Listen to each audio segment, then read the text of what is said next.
Okay. Hey, everybody. Welcome to Spiritual Business Spotlight. Today, I am really excited to be interviewing Sharon Rose. And Sharon has a variety of hats that she wears, and I'm going to tell you all about them.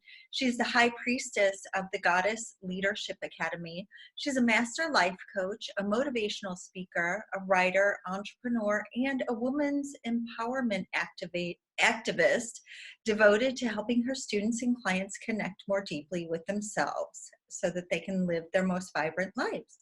So welcome, Sharon. Hello. Hello. Thank you for having me. I'm so excited. Thank you. Oh, you're welcome. Thank you.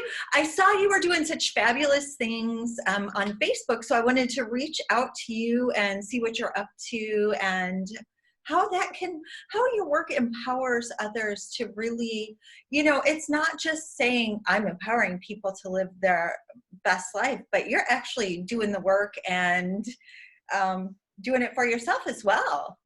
Yeah, I am. And I love my life and I love the work that I do. And everything that I do really is like, I'm constantly pushing my own limits and my own boundaries because we have to live by example when we're doing it. For me, like when I'm doing this type of work, like how can I expect anyone else to do anything if I'm not willing to do it myself? So I'm always like showing up for the challenges and the opportunities that I find within myself and outside of myself. Because I feel like if I want to encourage and empower others to do that, they have to see that it can first be done. And so like listening to everything that you said, like she's a motivational speaker and an author and like all of these things, I'm like, wow, like I am doing a lot. And it's really that empowers me. Like having you read that back to me, I'm like, wow, like I don't recognize that all the time. And it's really powerful. It certainly is. It certainly is. And like you said, you have to walk the walk while you're talking the talk. It's not enough to actually just have the letters behind your name and then not do anything with it.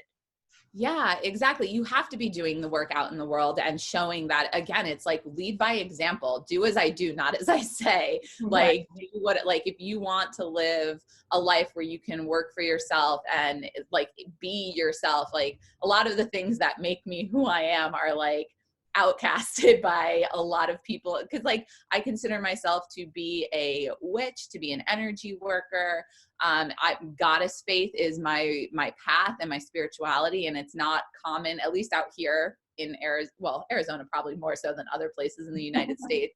But there is this little extra that I show up as because I'm like, this is who I am, and I'm not going to apologize for it. And it took me a long time to get here. For sure. Like I'm just like, this year has been like the year that I'm like, you know what? Like, this is who I am and I'm putting it all in. Like I'm going all in. And look, here's Brody. Oh, sweet. But it was the year of the Empress. So it was a 3-year. So it was definitely a feminine energy year where you could step into, kind of that energy. What do you feel like was the hardest part for you to, keep taking steps forward or actually kind of find that courage to start to begin with? I think the courage to start to begin with, just I could no longer continue doing what I was doing. Like I almost died. I could no longer continue walking down the path that I was doing. And so walking down a very dark path. I mean, like, here's the thing. It was dark inside, but like on the outside, everyone would be like, what are you talking about? You had a great hospitality career. You had all these like a great apartment in downtown DC, like all of these things. But like inside, I was suffocating and like, I literally could not. And so it came to this point where I had to make a choice, and it was like, continue doing what I was doing or just change it. And so it really was like I hit rock bottom, and that was the catalyst for me changing my life. And I don't know that I would consider that point courageous as much as survival. But as I kept going through the process, when I decided to make the change I decided to make was to leave the East Coast, come out to Arizona, leave hospitality, figure it out for a little while. And I ended up at Sweet High in the yoga teacher training program. And I had been practicing yoga on and off since I was 19. I didn't realize what those little, like the shifts that were happening within me though, because even though my body was changing and I was getting these little sparks of information and awareness, it really wasn't until like I had to go all the way down to the darkness before I realized that, oh, there's the reason I'm in this dark place is because I know that there's something else out there for me that I'm supposed to be doing. And so when I moved out here, the thing that really kept me going was being surrounded by a community of really strong and authentic and vulnerable women. And it was like, whenever I was like being in a group, like my New Moon Women's Circle in my yoga teacher training, surrounded by people who were also doing the work, who really understood where I was coming from, I needed that support. Like, I don't know that I would have been able to continue doing the work that I was doing without them. And so it helped me to heal my relationship with myself, with women, to re-embody myself really. Because I always say that before yoga, like, I don't think my spirit was in my body. I think it was kind of hovering around very close, but it was I couldn't connect. I kept myself disconnected on purpose because that was the scary threshold I had to pass at that time. But as I continued to grow, the courage came from standing on the shoulders of others who had already done it and trusting that I could do it too. Yeah, that's Tuna. And really trusting that I could do it too, that I had this power within, that I could make it through. And so in those moments of like doubt or despair, like negative self-talk and all that, I would just like remind myself like, okay, you can do this. You're surrounded by people who are doing this. And so there was a little bit of that external validation that I still needed when I first started, which I think is normal for a lot of people. Like when you're just stepping into self-development work and stepping into this work of really becoming your most authentic and vibrant self, you have to surround yourself with people who are doing it too, so that you know you're not alone, because it can be a very lonely road. Especially like the first part of self-development is probably the darkest part, because it's when you have to go through your beliefs, your patterns, your negative thoughts, your experiences, and take responsibility and accountability for those. And that's not always easy. And it's not always like the light self-love magic. But it is self-love. It is self-love to do that type of work and to show up. And I like, this is like adulting 10,000%, is like taking accountability for the stuff that you could not control. And just saying like, okay, this is what I experienced. I'm going to be responsible for myself moving forward. And I think when you're first getting started, having a really strong group of people around you who understand what you're going through is key. And like for me, like my family didn't really understand. Like they understand now, because now I've been doing it for, you know, I've been in business for 4 years, but I've been doing this work for about 7 or 8. And now that I'm like, I've done a lot of the darker work, and now I have this really strong foundation of know who I am. And so now the courage comes in my faith with the goddess, really. So it's like, I have so much validation, right? Like everyone validates me, and it's awesome. It's like, you validated me today, you know, and it's awesome. And that's part of what building a business is, and what keeps us doing the work that we're doing, is knowing that it's supporting other people. But now the courage that I need, I can't get from that. Like now it's this internal courage that I have to start invoking. And for me, that really comes from my faith in the goddess. And so I'm constantly praying to the angels, to the goddess, to the goddesses, just asking for their support to help me break through the fears and blocks, and constantly just like reframing in my mind, like, that was a negative thought. Is it true? No. Okay. What is the truth then? And just constantly moving through that space. Wow. Yeah. Yeah. And like you said, it's such a process. And a lot of times, like, I just feel like you hit so many different points that are so important for people. Like, you can't go through it alone. It's great to have a supportive thing, but you have to kind of go through it alone after a while, because there will be phases in your own personal journey where nobody else can do the work for you. You have to do it for yourself.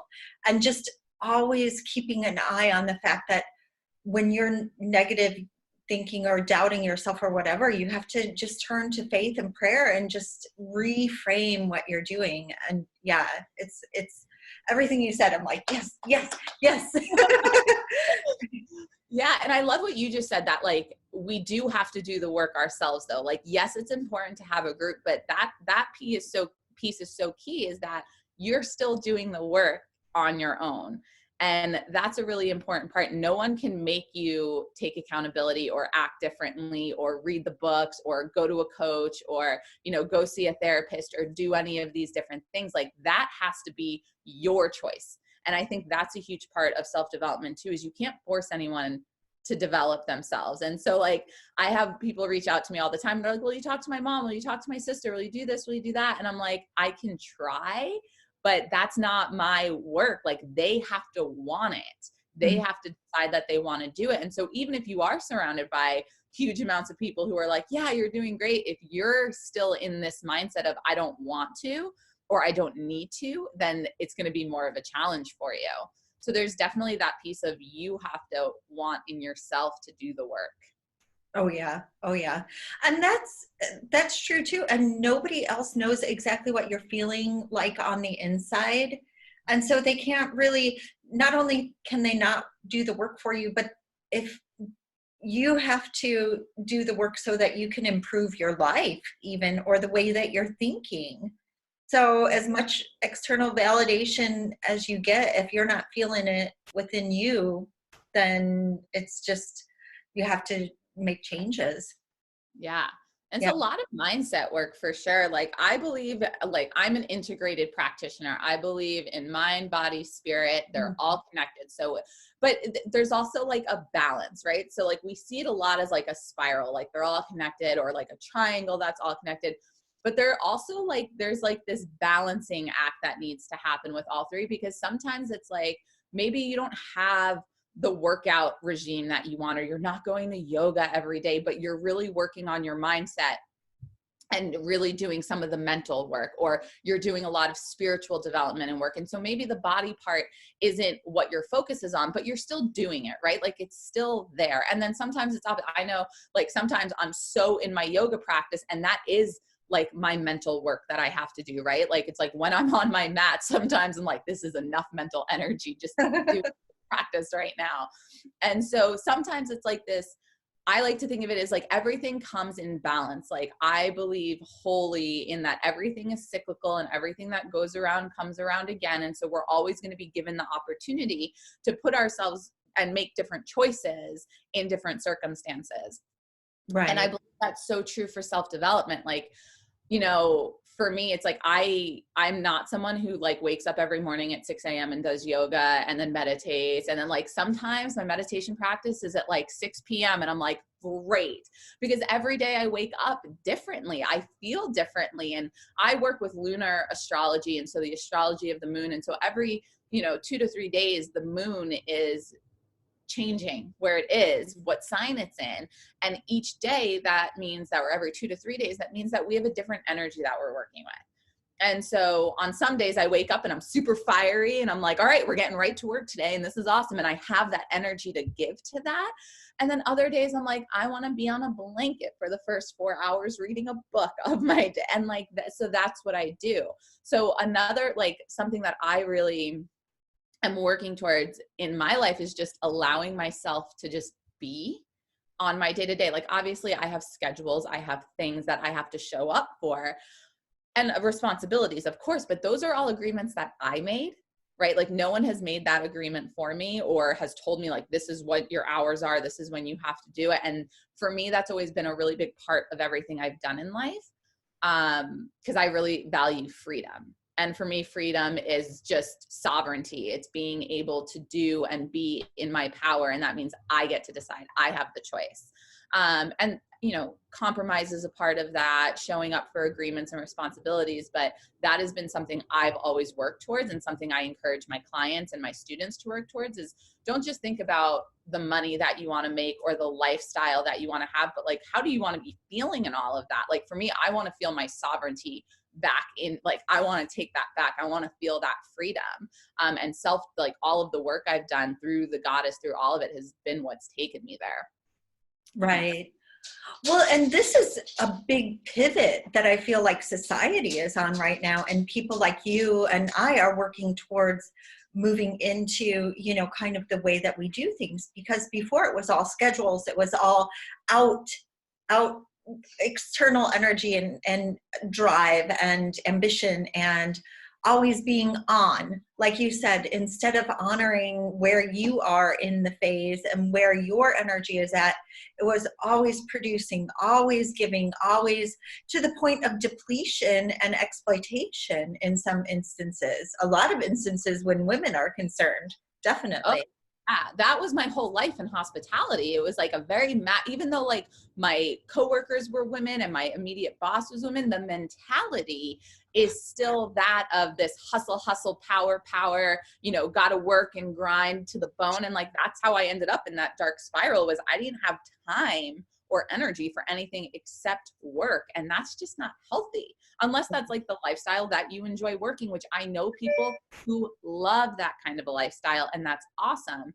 But for those of us who don't, it can be that despair. It can take us into these dark places. And that is, but I love what you said about how like the world is starting to change. And I do believe that's what is happening. Like there's a global conscious awakening. People are recognizing like, hey, there are other things that we can be doing, and it's happening more and more. And like, that's part of what I love to do, is to encourage and show women like, this is the life that you can have. And I believe that's the power of the matriarchy and the matriarch. And that's like what we're really working towards. And like, this has nothing to do with men or women. It's 100% an internal belief system and systems of processes that are done differently. And so like a lot of people look at the word patriarchy and get like, burn the patriarchy, like take it down. Just like, all right, guys, like calm down. Like, it's okay. Really, like, it's not the people in it, it's the belief system that the patriarchy, that system is that there is one on top and then two and then three. And so it's a hierarchy system is really what it is. But through that system, there's a lot on the bottom and a small amount on top. And so that's what we really need to start shifting, is not just taking people out of power, but we need to start shifting the way we think about these things. Because electing a new president or electing new officials who, or, you know, in religion, like whatever institution you're in, it could be a college, it could be your kids' middle school, like by electing someone to the highest position just based on their belief systems and what they're going to promise you, someone's always going to get put in the corner. Someone's always going to be told that they're wrong in that way, or that they're less than. And so I feel like we're really starting to recognize that we're breaking out of that system, and that we're starting to move more into a matriarchal system, which is, hey, I have this, let's share. You need this, I have this, we can do this together. And there's still money involved. I think people get really scared about money, like money's going to disappear. And it's like, what if it did? Like, what if we no longer worked with money? And at the same time, like, that's not the point of the matriarchy. The matriarch is just saying, let's all work together to ensure that we can all live this best life together, and we all take care of each other, and we're there for one another. And it's more of a mindset and a structural belief system than it is anything else. But it's very cyclical. It shows that like when we are doing our work, it's going to come around. How are you going to act that next time it comes around? How are you going to act that next time it comes around? And it's just showing us that we're always going to be in this cycle. Like there is no up and down, it's around. Right, right. But like you said, it's scary for people to think like, oh, okay, if I don't have money, or if I want money, people are really like, especially spiritual people are like, I'm like, yeah, give money to everybody so that everybody can be spending money, because then the money is going around and there's more people that have it, instead of like siphoning it all up to the top, or, you know, or like, you know, eating the rich or whatever. Like, seriously. That's so true. There's the stories that have been built around money, like my money, like we all have a money story. We all have to do that. That in itself was like a year and a half, 2 years of really digging in and doing that type of work and trying to figure out like, what do I believe about money? What is it that I need to change and rewrite my story? And it's still happening now. Like there's still things that come up that I'm like, am I buying this out of love or out of lack? Excuse me. Right. And that's one of my biggest things, because growing up, my money story was that we didn't have enough and that there would never be enough. So whenever I got money, I would spend it unless I was saving for something very particular. And then I would save up all the money just to spend it on that thing. Right. But as I've dove into my money story, I can see how much lack is in that, and it's not love. And now I would buy things just because I had the money, right? And now I'm in this place where it's like, okay, am I buying this because I love it, or because I feel like if I don't buy it now, I'm never going to get it? And depending on that answer decides what I'm going to purchase or not, or what I'm going to do. And so I always spend my money with love. And when it comes to like the higher structure, it's like the people who are hoarding all of this money, they have so much fear. Like these are the same people who are talking about war, who are talking about, we have to spend all this money to build walls and to hide scandals and to do all these things. Like they're hoarding money to protect themselves from things that people who don't have money can't even fathom. And Right. so the people who don't have the money are, trying to figure out like, how do I and they tend to be happier sometimes because they're just like, more grateful for what they have, but they're just trying to figure out sometimes where their next meal is coming from. And so there's such this disconnect when it comes to money, and people are so afraid of losing it. They're afraid of what'll happen if they have it because they're afraid they're going to turn into the people on the top and like that mindset. So it's a whole thing. And like when it comes to people in spirituality and like, so I mentor a lot of new entrepreneurs who are looking to start their spiritual businesses or practices, metaphysical practices. And I always tell them like, cause this is the favorite, right? Well, shamans didn't get paid, right? Like that is a favorite. I don't know where they learned that from. I don't know where Right. from. But I always say, I'm like, well, maybe they didn't get paid in money, and maybe they lived and went and found a cave to live in, but they didn't just give their services for free. Like they were given food, they were given water, they were given furs, they were given an exchange of something to receive those healing properties, right? To receive that healing from the shaman. So maybe the currency back then just wasn't money. It wasn't this paper thing that we've created in our society, but they gave in other ways. And so when I tell them that, it's with the intention that they realize that like money is just the common currency that we work with right now. It used to be horses or grain or furs and like all these other things. And we just have to lean into money is money. Money's not good. Money's not bad. It's not evil. It's not the root of anything. It's not the root of anger or fight. It's just the thing, but it's our mindset around it that really needs to start shifting. And this is like a global, like so I study like feminism, and I don't consider myself a feminist, but I study the feminist movement, and I'm looking at like the cycles and the behaviors that are in that, and like the political systems, the religious, like I like to kind of see how it's all working. I look at things from a very like transpersonal point of view, and it runs deep everywhere. It runs so deep, and it's like, we have to heal this part of ourselves. We have to heal personal money stories, because that will help heal the global money story of 1%, 99%. Totally. Well, and like you said, money's not evil. It's not the root of anything. It's a means, like if you have more money, then you can do more good is the way that I've been seeing it lately. Like when I have money, I can give to like Deborah, which is for the little babies who have skin disorders and things like that. I can do this, I can do that. I can fund politicians who I like or who have a better, so it's a tool. Yes. Rather than like an evil thing. But yeah, and we have to be, another thing about the femininity is receptivity, because we've learned how to block everything. We've just learned I have to be a little man and I can't be receptive. But the whole thing about feminine is receptive. It is open to receiving, and it is like it's nurturing, but it has to be supported in that nurturing. So to have the best ability to nurture other things. Yes. And we first need to be able to nurture ourselves. Yeah. And like, yeah, the more money we have, the more we can actually be of service in the world. Like, we can't, but I hear all the time, oh, I want to open a wellness center. I want to open a healing center in, underdeveloped countries. And it's like, well, you're not even willing to take $50 for a session that you're offering.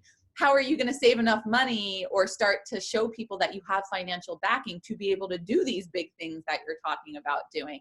And it's so important. And like, yeah, like being open and receptive, like we as women have been told to close yourself off, like literally close your legs, close your heart. Like you only pay attention to your husband and your children. And like, those are your people. Like that has been the story that we've been told. So we've literally closed ourselves off from receiving all of this other abundance that's out in the world, which has led to codependency issues in a lot of ways. This idea that we are siloed in our own experience and that no one else can understand what we're possibly going through.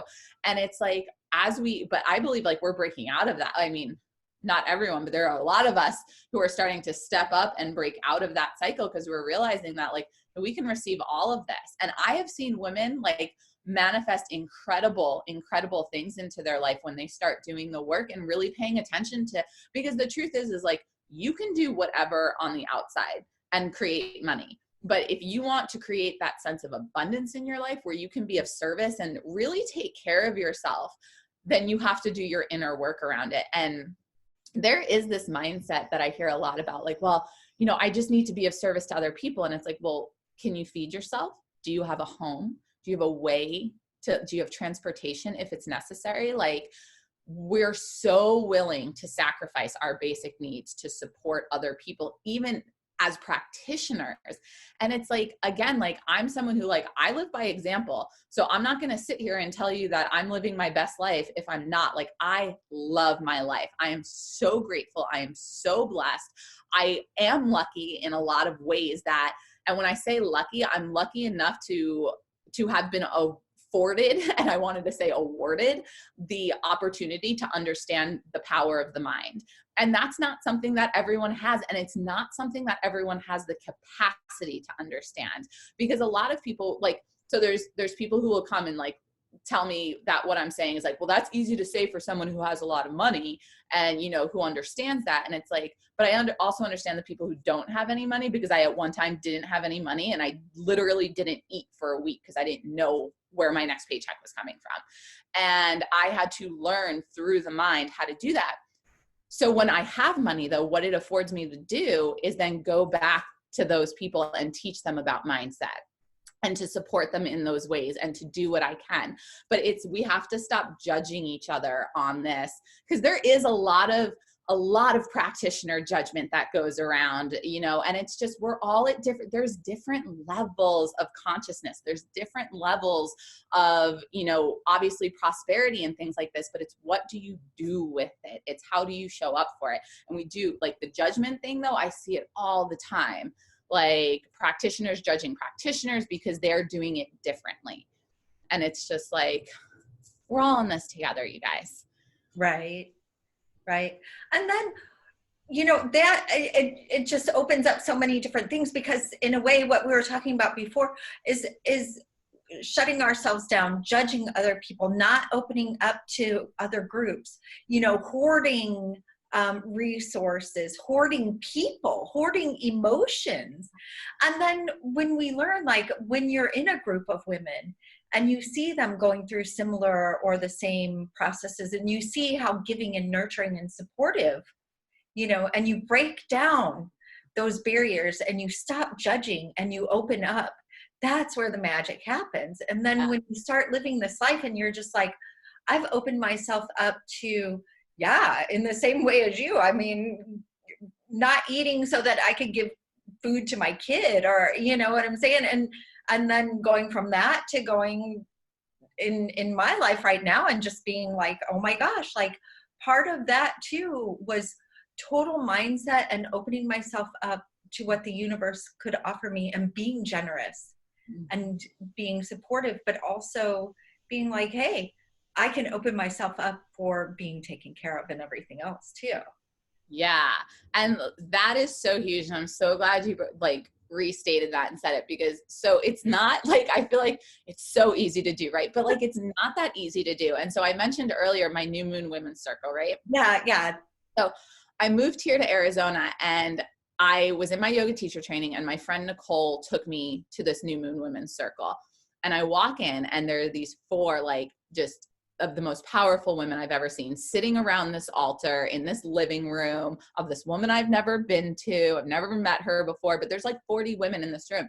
And I remember being there and just being like mind blown. I had never been in such a loving, supportive space filled with women. And it was a potluck, there was food. They had all been doing this for a couple of months already. I was my first one. So I remember going, had a great time, amazing meditation. That was the first time I worked with the goddess. That was like 4 years ago. And I just remember being like, wow, like this is incredible. And then I didn't go back for 6 months because the minute I stepped outside of that energy, I was flooded with doubt and judgment and insecurity and all of these feelings of unworthiness. And it was incredible because I was just like, holy cow, like that was amazing. But I was so afraid to go back. I was like, none of them would ever want to talk to me again. Like I was so weird. Like I was awkward. Like they all know each other. Like they're not going to accept me. Like all that is what came up from being there that night. That summer is when I went through my first life coaching training. And at the time I was living with 4 guys. So I was like I was a guy's girl. I had almost no girlfriends, just a few really good ones, but that was it. But for the most part, I hung out with guys and I was a guy's girl. That summer during my life coaching, I worked through so much stuff, and it was all around my relationship with women. And so I needed to go to that circle so I could feel all these things. And it was divine timing that I was also in this training program. I cleared out so much stuff that by the end of the summer, I was like, I am done with men. I need women in my life. I cannot deal with these guys anymore. And I went back, and it was in September, and it was at the woman who was running its house. And I got there and I was just like, wow, okay, this is where I need to be. I was like, I'm super uncomfortable. I don't really like this, but I know that I feel good when I'm in this energy, and I just have to get used to it. Now, this is after doing some serious self-development work for 6 months. And I go back, and she's like, all right, she was really pregnant at the time. And she's like, I'm looking for volunteers who would be open to facilitating at their home and co-facilitating the ritual. And I was like, I'm in, I'll do it.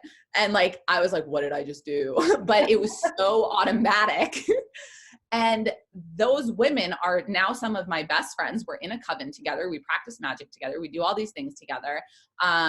And the woman who started that circle and facilitates is one of my soul sisters. But it took me going, feeling all of that, getting to experience the joy and the abundance and the gratitude of what it's like to be part of such a powerful group of people and a powerful group of women that get you.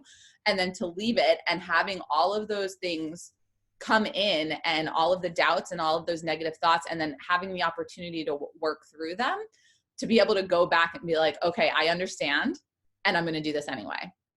And I think that is the piece that's so important when we're opening ourselves up to receive, is that sometimes you're going to go places, and then you're going to be awesome and think I'm going to do this all the time. And then you leave and you're like, oh no. And your negative self-talk is trying to protect you. It's the talk that you've always given yourself. It's not, it just is what it is. It's the stories you've grown up with. It's the experiences that you've had. And it's, once you recognize though, and you're aware that you can have something different, you have to be willing to open yourself up to receive that and to do the work that it's going to take you to get to that point though. I don't think if I would have gone back within those 6 months, I would be who I am today. Cause I think I would have been faking it a lot.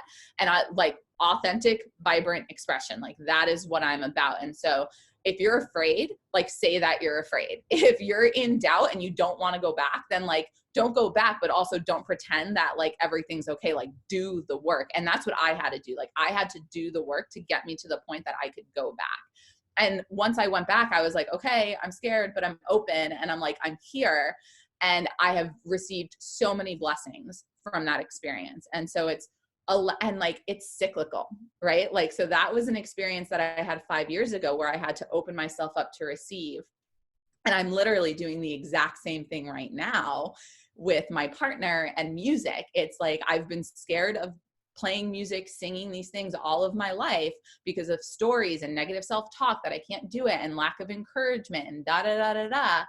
And it's I'm now in this place where it's okay, I'm open to receive whatever it is I'm meant to receive musically, because I know that there's I've known since I was a little girl, there's something in me musically that has to come out. And so now I'm working towards it. I could just as easily dump my boyfriend and be it's too intimidating to be around you and your friends, because they're all professional musicians. I could just as easily be I'm out, this is too scary. Or I can be like, all right, well, you want to hang out with these people. You are intimidated by them because they're incredibly talented and they have something that you want to embody. So it's like you have two options, run or do the work. So I'm doing the work, like I'm taking piano lessons, I'm taking singing lessons. And the reason that I'm sharing this is because it's the exact same feelings I felt 5 years ago walking into that New Moon Women's Circle. The exact same thing. And so it's just, but look, like I can look back on that and be like, wow, like, look at my life because I chose to do the courageous thing. Look at my life because I chose to face my fears and do my work. And that's exactly what I'm doing right now. And so it's recognizing that when we are willing to open and receive, we get blessings. And then we also get confidence. Like this is where confidence comes from. It's doing the work. Yeah. Well, and the whole thing too, I think it's really important that you said it too. You might not walk into the room being the most talented person. You might not walk into the room knowing exactly how you're going to do what your heart and your soul and your spirit is telling you you have to do. But you can put the energy into it. You can put the time into it. You can put your fears aside and just say, you know what, I'm going to give it my best shot. And if I don't give it my best shot, then maybe it's not the time. Number one, you said at first you didn't go back for a little while. You had to do some work on yourself. So don't just throw it in the bucket because you're not fully there yet. You know, let it simmer for a while and do the work. And then through that work, like you said, you gain confidence, you gain clarity, you gain perspective, you get over your fears, and then you have something beautiful at the end of it that you would never have had if you had just like ran away from it. Yeah, exactly. And that's really what it is it's a process. Like this is a perfect testament to our society's instant gratification sickness. Yeah. Like, I'm going to go ahead and call it a sickness because it can be healed. And I was a part of that. Like if I didn't get the instant results, I would stop. I wouldn't do it. And I'm grateful because that is the power of persistence and devotion and discipline is what breeds success. Like the work that I'm doing in my business, I've been doing it for 4 years and it keeps growing and it keeps turning. But I know people who are like, if it doesn't happen in the first 6 months or a year, I'm giving up because I need to be making money now. And it's like, that's not how life works in any place. Like you're not going to pick up a guitar. I'm not going to pick up a piano and know how to play it just because I put my hands on the keys. Like I have to sit there and practice every single day. And I have to sit there and do the drills and do the work. And it's the same thing in self-development. Like some people think like, I'm going to go take a yoga class and I'm going to be healed. And it's like, no, probably not. Or like, I'm going to go see a therapist one time and I'm going to be healed. And it's like, also probably not. Like we have to get away from this idea of instant gratification because it just isn't real. Like the instant gratification is just, it's not real. It's a mask that hides someone else's hard work that they have put into it. And it's just really deciding where do we want to put that? You know, where do we want to put that work in? And it's like, some people put it into their families and that's awesome. Some people put it into their career. Some people put it into learning an instrument as a hobby. You know, but you can put that energy into a hobby too. Like it doesn't have to be about it, but you have to put the energy at least into yourself to get you to that place where you're going to get the results. And that's where fulfillment comes from. Like you don't get fulfilled in your heart and in your soul and in your body from instant gratification. It's the work that goes in. It's the time that you continually put in and put in and put in that when you have that spark of awareness of success, that aha moment, it's like, oh, this was all worth it. Like this was worth all of the time, the tears, all of the different things. And that self-development's a lifelong journey. There's always going to be things that pop up for you to work on. And it's just, how willing are you to step in front of your fears and do it? And it's a moment to moment thing. Like some people, like I hear, like it's going to be this big thing and I'm going to know when I need to do the thing. And it's like, nope, no, you're not. It happens it's your thoughts. It happens in the moment to moment. And what are you willing to do in that moment? Right, right. And that's so important too, like the entirety of it, because okay, number one, the just the instant gratification, giving up if I'm not the best in like a second, and you know, getting in front of your fears and actually knowing that it's going to change. Success is going to evolve and shift, and it's always going to be like, oh, okay, I got here. Wow, this looks great. Oh, it's a plateau. There's still a little bit more to go until I get up to that next peak. And so really kind of, okay, let's, you know, enjoy it while it's here. Breathe in, look back, see how far I've gotten. Breathe. Yeah, breathe. Yes, yes. And people forget that too. Like the most basic things, food, water, taking care of themselves, breathing deeply. One of the things in yoga is the smallest shifts lead to like the biggest, you know, changes in feeling aligned and getting, so you might not have to make a huge giant shift, but you might have to shift everything 1 degree in, yeah, and just stand with your shoulders back and breathe into it and then get going. Like it's incredible. You just tuck your chin and your whole spine all of a sudden straightens, like like it's just all of a sudden nice and straight. But that's so true. I love that metaphor of it. It's like, and we always like, we assume it has to be this grand gesture. Like we live in a country of well, I live in a country of grand gestures, and it's like, it's not about the big things. It really is about the little things and about paying attention to the little things and honoring and enjoying the little things, like your breath, like that little, just like shoulder back half an inch that now your heart explodes and opens in a yoga class, and all of those things. It's the little things. Yeah. Yep. Gratitude.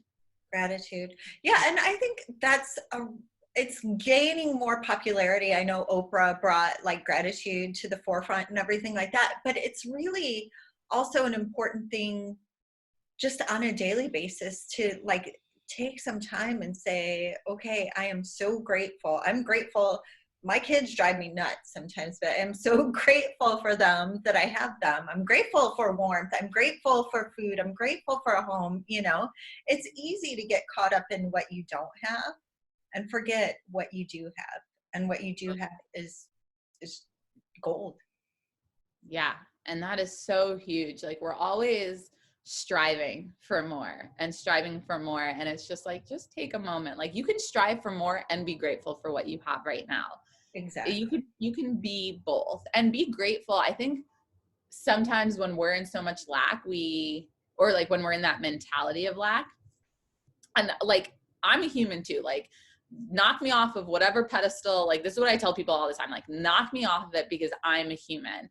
And like, I fall into lack sometimes, and I fall into these mindsets of, you know, negativity, all of these things. And one of the things, the first thing that happens though, is the minute I fall into that space and I'm in this place of like self-despair and like lack and all these things, is I forget how much other people are showing up for me. And sometimes like that's one of my quickest ways back to being in my power and in a place of positive thinking and love and compassion and empathy, is like, okay, I'm feeling this way because blah, blah, blah. But like, what are all of these people doing for, like, let me think of 5 people who show up for me in a big way and say things that I'm grateful for about them. Because I think like that people connection, at least for me, like I need people in my life, but I'm also a huge introvert. So like I can disappear for 3 months in my room with like my library and I'm okay. But then when I need people, it's like, I need my people. So I'm always building those bridges and those connections, and maintaining them is something that's really important to me. And like one of the ways I do that is with this gratitude practice, of just thinking of who are the people I can, like, what is one thing I can be grateful for my dad, you know, for my boyfriend's best friend, right? Like Brody, like, I'm grateful that Zach has Brody and he trusts me to like, let me love him that much. Right. And like, that takes me back to my power. That brings me back to this space. And when we're in that vibration is when we can start manifesting and creating and changing and doing the things. And like, people think change is a bad thing. And like, I get it. Like, not bad though. It could be a little scary. It's the unknown, but if we're looking at change head on instead of pretending that it's not happening or it doesn't exist, then we can start, and from a place of gratitude, like what can I be grateful for about what's happening in my life in this change? It really gives us the opportunity to start creating the life that we want instead of just letting it happen to us and like almost falling into it. Because there's a lot of proactivity in gratitude. Oh yeah. And, change is something I think that people get so uncomfortable. It's almost like, like the butterfly, or the one that I've been thinking about lately is like a baby in the womb. You get so uncomfortable that change must happen. And it might be scary, but being so uncomfortable is even scarier. And so many people are to the point where they've just lived with so much discomfort that it's just like even making that little shift or taking that step forward, being proactive, listening to that little voice inside of them that's saying, I just need something else. Yeah. And it is scary, but at the same time, after you've done it, you're just like, wow, that wasn't so bad. Or maybe that was really, really bad, but look at where I'm at now. Exactly. And like, okay, so that takes us like right back to where we started earlier, that it's like, it's cyclical, like everything is cyclical.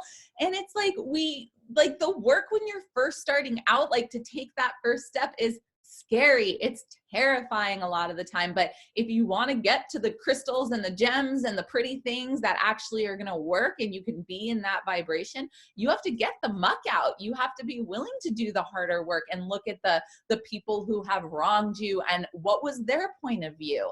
And forgiving, like that is a huge part of the work, is being willing to forgive yourself, forgiving your parents, forgiving society. Like if you want to create real change in yourself and in the world, like forgiveness is going to be key to them. Forgiveness, gratitude, unconditional love.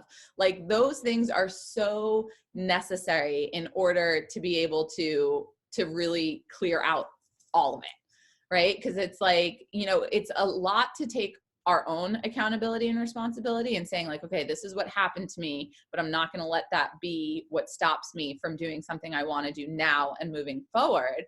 But to get to that place, a lot of the time you have to look back and be like, well, what were they going through when all of this was happening? What was the other side of the coin that I haven't given credit or seen yet or paid attention to? And that's a really important thing that we have to do, because from that place we can start to see, because we put conditions on people, right? Like everyone talks about unconditional love, but then we love so conditionally. It's like, I love you in the role of my mother, but I don't like you when you do things outside of the role of my mother, right? Like that's such a I don't want to say popular, it's not the right word, but it's a story that's so out there that like, you're my mother, and so you must behave in this box role of mother that you have shown me.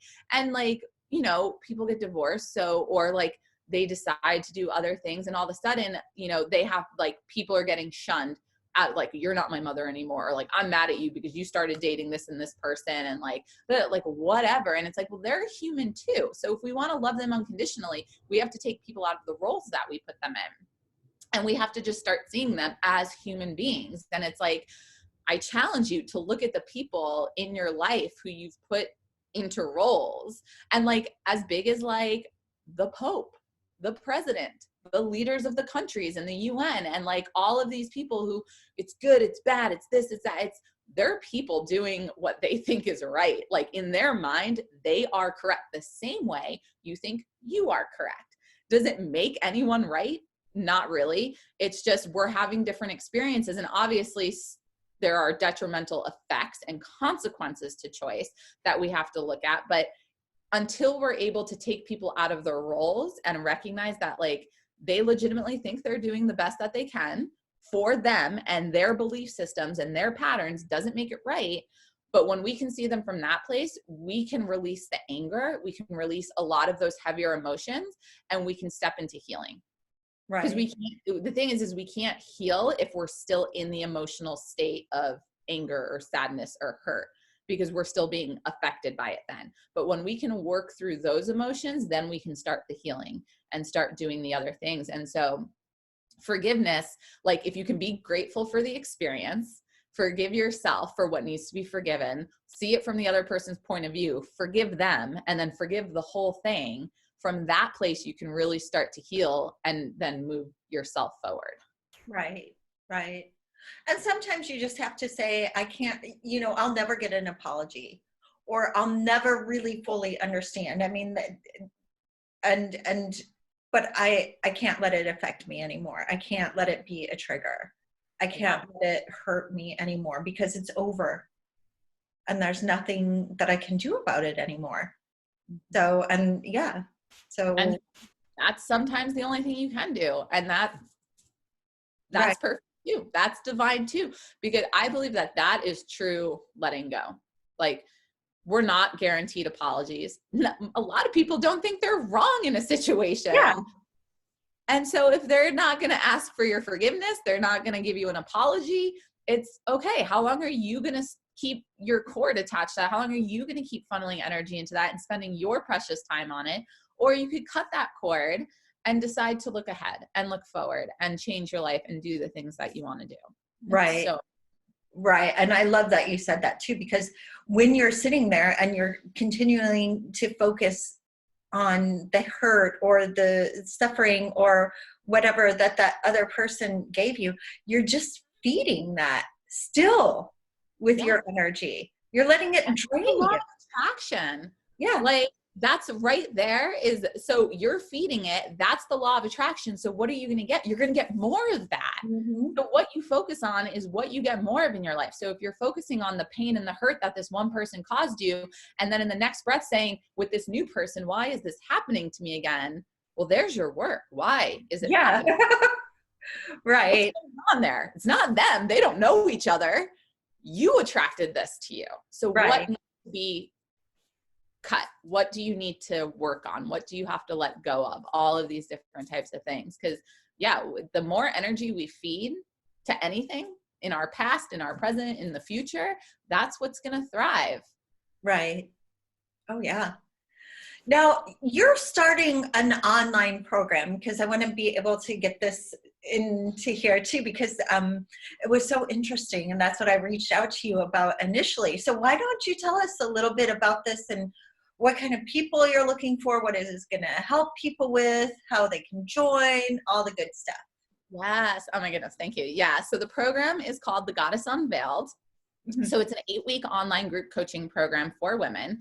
And basically it's to support women in being introduced to self-development work through a feminine aspect, learning about the goddess spirituality, goddess faith, and really learning how to tap into their inner knowing, into their truth and understanding of self through a feminine archetype, really. And I think that's really important. I think for myself, I was raised in the Catholic Church, which I'm super grateful for. We had feminine archetypes, mostly Mother Mary and a couple of saints. But that was really it. Everything else was so focused on this male archetype. And, Jesus is my homie. Like, I love Christ consciousness is my path in a lot of ways.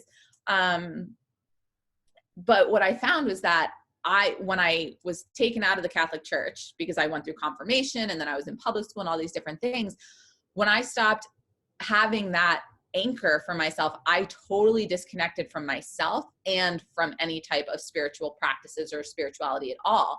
And that was what it was meant to be. It took me about 10 years to cycle back, maybe 12, where I found that spirituality again. But when I found it in the goddess. And the more I study the goddess, the more it's connecting back to Catholicism, and the more it's connecting back, and they're all intertwined, right? And so this is really taking the feminine perspective on these types of things, the feminine rituals, the parts that mainstream, especially here in the West, Christianity and Catholicism don't talk about, but there is a part of both of these mainstream religions that is rooted in the goddess. That for many reasons they don't talk about. And so that's what I study. I study the feminine lineages of both religion, but also not religion, of just spirituality, of different cultures, of different continents, and all these different things. So this program is an opportunity to step into that. So we're going to talk about the history of the goddess, which dates back pre all of that kind of stuff. We're going to talk about the moon phases. So lunar astrology, we're going to talk about the goddess archetypes. So an archetype is like a collective consciousness, and we can find all across the world these goddesses. Specifically, we'll be focusing on the maiden, the mother, and the crone, which are the three most common, and really a great introduction into goddess archetypes. We'll be focusing on that because we can learn so much from the archetypes. When we look at the archetypal behavioral patterns and thought processes and the specific goddesses who fall under those archetypes, all of a sudden we can learn to understand ourselves and why we show up, because these are stories that have been passed down for millennia. And now it's time for us to start embodying them, but then also rewriting them and seeing what we can learn from them. We're also going to do ritual work. So ritual work is super, super important to me. I believe it's our offering. It's our constant offering to the deities that we work with. So rituals can look like lighting a candle and gazing into the fire on an intention, or it could be just meditating.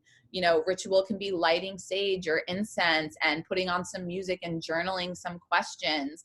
So we're going to talk a lot about ritual and sacred space and how to create that for yourself in your home, even if you don't have a lot of space, because it all, like mine started in a handkerchief tied up that I would travel with because I didn't have any space for it. When I was a kid, like this is how far back it goes. I remember when I was a little girl and I lived in New York and we went to Salem, Massachusetts to see where, you know, the witch trials were. I remember that's when I bought my first wand. I bought my first book on witchcraft and I hid it under my bed with all my things. Cause I was like, I'm a Catholic, like I'm in Catholic school. People can't know about these things. And that I had my little altar hidden under my bed. So no matter how much space you have, you can have a sacred space for yourself.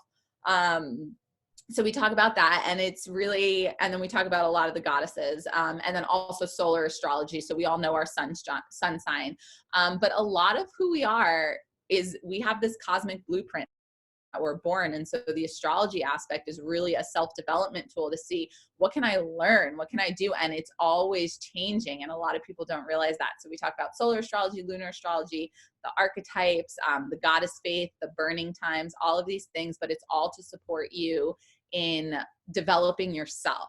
And you're probably like, well, how do you do that? And it's just when you hear the stories, when you start learning about the different things that were actually happening that like we didn't learn in school, like they weren't teaching us about a lot of the truth of the burning times when we were learning about it when we were younger.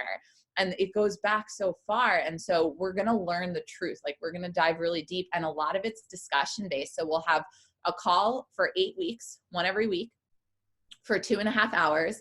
And on that call, I'm going to deliver the content. You're going to have a workbook. We're going to be talking and discussing, but it's a lot of storytelling. It's a lot of storytelling, which before written words, storytelling was how we connected. It was how things were passed on. And it's incredible because, so I read this thing the other day that just blew my mind, that they, like historians and people are discounting the goddess faith and like the ancient artifacts that they found and the stories that have been written on walls, but not written, but it done in like pictures and things like that. And these artifacts that they found. And I read this article said that historians are saying because it's not written in words, they can't prove it to be true. And my immediate reaction was like, that's because it didn't exist yet. Like the written word didn't exist yet. And so in doing this work, we are preserving the feminine history. Like written word didn't come around until Greece, right? And so that's when a lot of Greek mythology came in. And we do talk a lot about Greek mythology in this, because a lot of the Western spirituality of women's faith is directly from Greece, Italy, and that part of the world, which makes sense because that's kind of where our country really came from. In a lot of ways. And so we kind of get a little bit into that, but it's we, through storytelling, through sharing our experiences, is how we carry and transform and ensure that our lineages aren't forgotten. It's not that the written word didn't come along for a long time. There's a lot of history before recorded books. And that's what we're preserving. And that's what we're learning about. And that's what we're tapping into. And you'll see like there's so much development in it. And so this is really a great program for women who are interested in the goddess faith, who are interested in spirituality and developing really strong relationships with themselves, with a higher power, with other women, and who are ready to do some deep transformational work in faith with the goddess for sure. So you're definitely going to want to have an interest in that. Well, yeah, I think that's a prerequisite, huh? Yeah. And it's all online, right? They don't have to be in Arizona to be able to join up. Okay. Nope, it's gonna be totally virtual on Zoom. Yeah. Okay, cool. Yeah. And so it's an 8-week course. And I love that too, because that's the whole thing. Like, just because it's in a book doesn't mean it's true. And just because it's not in a book doesn't mean that it didn't happen. So, and we're finding out a lot about that. This is what's being unearthed right now and kind of coming up for a lot of us. So anything that you'd like to leave the audience with, or any nuggets? Or Always. Yes. I really just want to thank you all. First, I'm so grateful for you, Sue, and for all of you who are joining and watching and listening. And I really just want to offer you the invitation to show up and do the thing that scares you, and know that you're always going to have to be courageous in the face of to face your fears. Like, the fears aren't going to magically disappear, but when they show up, that's an opportunity for you to grow and expand yourself in so many different ways. And so when that inkling comes up and you're like, oh, this is that uncomfortable feeling, I'm not sure I want to do this, do it. Like, do the thing that scares you, because that's what's going to change your life. Staying comfortable, you're going to stay comfortable forever. You want to live that vibrant, you want to be self-expressed, you want to be able to go out and do the things you want to do it. Be courageous. Do the courageous work. Yes, that's awesome. And yeah, and I appreciate you, Sharon, for coming on and sharing all of your work and your insights and just your fantastic personality and soul with us. So I really appreciate that. Thank you so much.